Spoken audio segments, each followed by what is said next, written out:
This episode of the Brilliance Plus Passion podcast is brought to you by the Podcast Reach System. Are you ready to exponentially reach more profitable customers? Launching and hosting your own show is your proven best solution for networking, client attraction, and establishing your celebrity expert brand. Visit www.podcastreachsystem.com and claim your rightful place as the leading star of your industry so you make a difference for your community, market, and audience.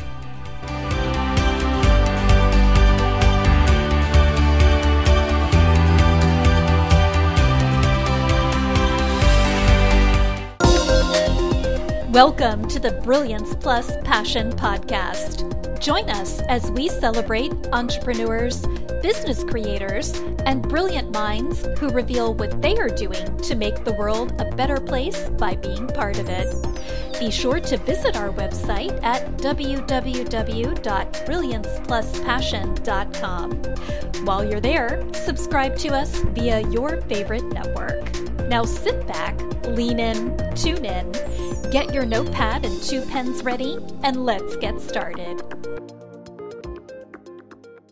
My name is Adam Homey. I am your host, and I am honored by your wise decision to tune in and invest in yourself today.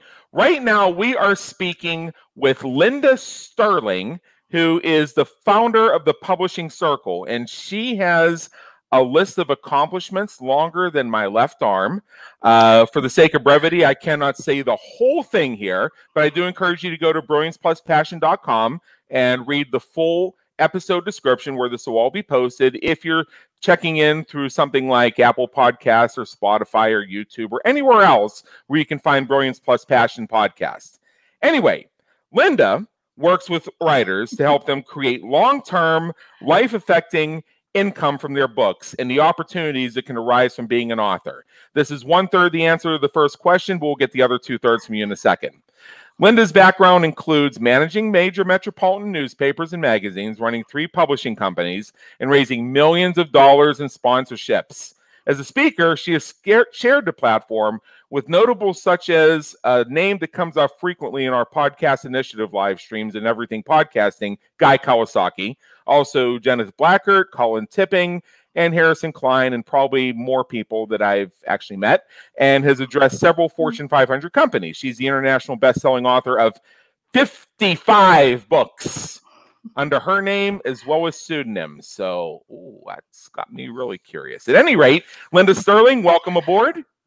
Thank you so much, Adam. It truly is a delight to be here. All right. First of all, how does the work you do benefit and make the world a better place for your clients, customers, and society at large?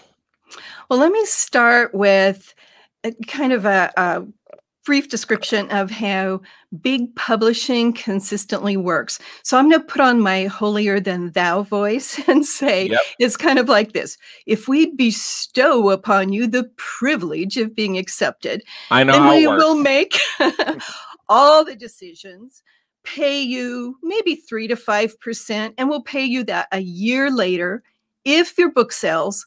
But that's really going to be up to you because you have to create a marketing plan and do all of the marketing plan. So before we deign to accept you, submit that marketing plan. Great. So I'll take off that hat and say that I wanted to change that paradigm. And how I did that was I created a company where we work with the authors and pay much higher royalties. That allows more authors to entertain, educate, and here's the important part to me, and I think to authors, make equally as much from their work as the publisher makes. Yes. And I'd like to see every publisher adopt this model, but one company is a start. Exactly. So just to be clear, and I ask this because there are so many publishing companies out there. I have 2 clients that are involved in this industry as well, and they take it from perhaps different approaches that you do. What exactly is it that you do?